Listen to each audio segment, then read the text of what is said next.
Pahalgam terror अटॅकमध्ये जे शिकार झालेले आहेत, जी विक्टीम झालेली कुटुंब आहेत, त्यांच्यापैकी काहींचं म्हणणं आहे की आम्हाला पैसा नको, नोकरी नको, आम्हाला न्याय हवा आहे.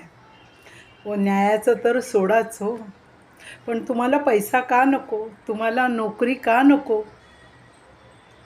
तुम्ही पैसा पण घ्या आणि तुम्ही नुसते लाखाचे नाही तर करोडोचे हकदार आहात. तुम्हाला करोड रुपये मिळायला पाहिजेत, तुम्हाला सरकारी नोकरी मिळायला पाहिजे, ती तुमची हक्काची आहे, ती सहानुभूती नाही. तुम्ही तुमचे आप्त गमावलेले आहेत तुमच्यासमोर. तुम्ही काय गमावलेलं आहे ना, त्याला पारावार नाही. तुमचं दुःख अनबेअरेबल आहे, ते कशानेच भरून येणारं नाही. पण तुम्ही न्याय म्हणत असाल तर तो न्याय फार वेळ घेणार आहे. आणि जर तुम्हाला न्याय मिळवायचा असेल तुमच्या आप्तांसाठी, तुमच्यासाठी, तर तुमच्याकडे पैसा असायला हवा. बरं, तुमचे जे गेले आहेत, तुमचे नातेवाईक, तुमचे क्लोज, ते कोणाच्या चुकीमुळे गेलेले आहेत? तुमच्या नाही, त्यांच्या नाही, नैसर्गिक आपत्तीने नाही. मग ज्यांची चूक झाली आहे त्यांना देऊ द्या ना भरपाई, आणि ती तुम्ही आनंदाने स्वीकारा. जे पैसे येतात ते घ्या आणि अजून तुम्हाला मिळायला पाहिजेत. आणि तुमच्यावर आलेली ती आपबीती तुम्ही जेव्हा मीडियासमोर मांडता तेव्हा ती ऐकताना आम्ही सुन्न होतो. आम्हाला असं वाटतं की आम्ही बेहोश होऊ की काय. इतकं भयान वास्तव ऐकतोय आम्ही, आणि ते पण त्यांच्या आप्तांकडून. बाप रे. आणि तरी तुम्ही इतक्या म्हणजे काय म्हणतात ते, शक्तीनिशी त्याचा सामना करीत आहात. तसाच तो सोमनाथ सूर्यवंशी, परभणीचा मुलगा, LLB करत होता. कुठल्या तरी मोर्चामध्ये पोलिसांना तो दिसला नाही दिसला, त्याला अटक केली आणि पोलीस कस्टडीत मारहाण करून त्याचा मृत्यू झाला. म्हणजे पोलिसांकडून त्याची हत्या झाली. तेव्हा त्याच्या आईवडिलांना 10 लाख रुपयाचा चेक सरकारकडून मिळणार होता. म्हणजे त्यांच्या घरी तो पोचवला होता, परंतु त्याच्या आईवडिलांनी तो स्वीकारला नाही. अरे, का तुम्ही स्वीकारला नाही? आणि तुम्ही म्हणता आम्हाला न्याय हवा आहे. अहो, न्याय मिळतो का? तो न्याय तुम्हाला मिळवावा लागेल, त्यामुळे तुम्हाला पैसा हवाच. आणि 10 लाख नाही, तुम्ही 10 करोडची डिमांड करायला पाहिजे होती. तुमच्या मुलाची किंमत 10 लाख नाही, 10 करोड नाही, ती अनंत आहे.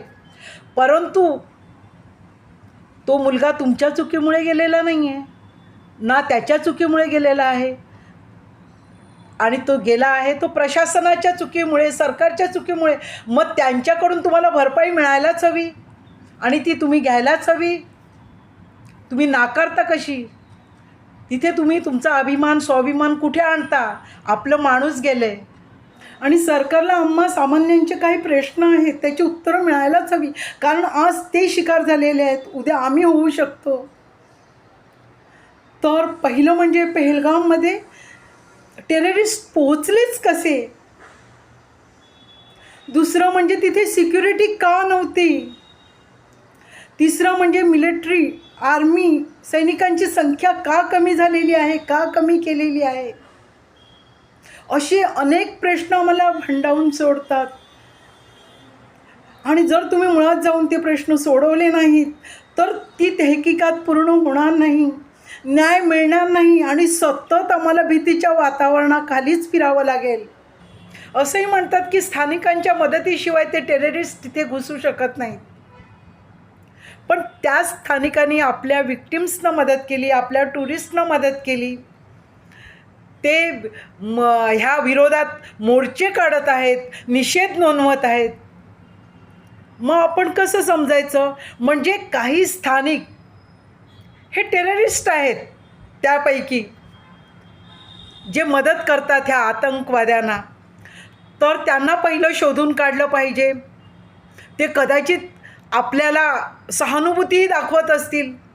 म्हणजे त्यांचे खरं तर खायचे दात आणि दाखवायचे हे वेगवेगळे असू शकतात.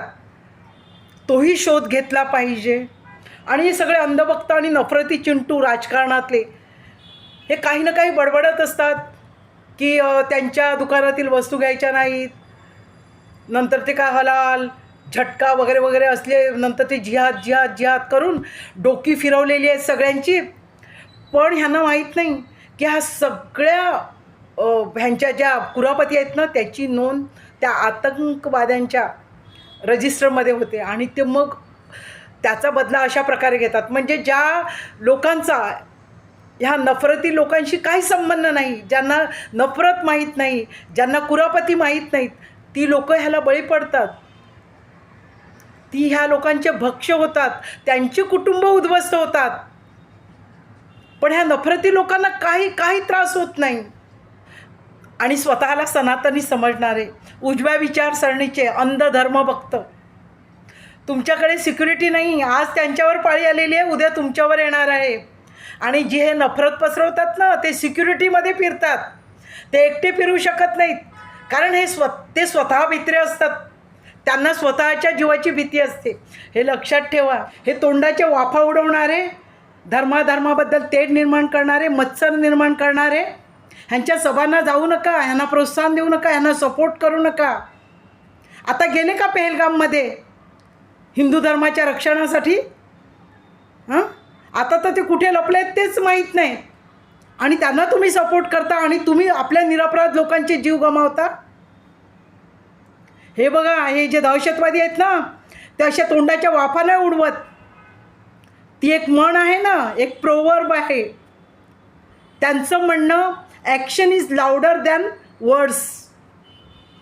त्यामुळे ते लगेचच कृती करतात, आपल्यासारखी बकबक नाही करत. काय कमावलं तुम्ही? असं करून कमावलं काय? आपली माणसं आपण गमावली ना. आजपर्यंत असा हल्ला झाला होता की नातेवाईकांसमोर त्यांच्या माणसांची हत्या होते. असा कधी प्रकार झालेला आहे? आणि तो भारतात झाला. काय राहिलं आपलं देशामध्ये, जगामध्ये आपलं काय स्थान राहिलं? विचार करा. निशस्त्रांवर हल्ला केला. आतंकवाद्यांना आतंकवादी तर एक नंबरचे भित्रे असतात. अरे तुम्हाला करायचं असेल ना तर तुम्ही निशस्त्रांवर हल्ला करू नका. तुम्ही एक सॉफ्ट टार्गेट निवडू नका. तुमचं शौर्य दाखवायचं असेल ना तर तितक्याच ताकदीचं तुमचं टार्गेट असायला हवं. तुम्ही आमच्यासारख्या सामान्य जनतेला कशाला भक्ष्य करत आहात? काय मिळणार आहे तुम्हाला?